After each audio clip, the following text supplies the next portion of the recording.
tænkt, at hvis man lavede den rimelig kantet, det tror jeg ikke.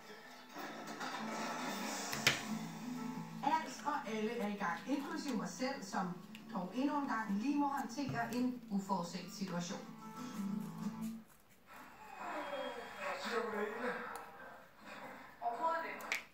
I går, da jeg kommer hjem til vores sommerhus, så banker nabokonen på, og så siger hun, ja, vi har noget, vi skal drøfte.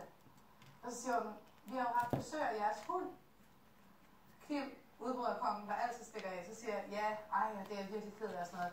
Ja, og fredag den 13. august, der skal mine hunde til scanning. For Kim har været, i buffet, så at sige.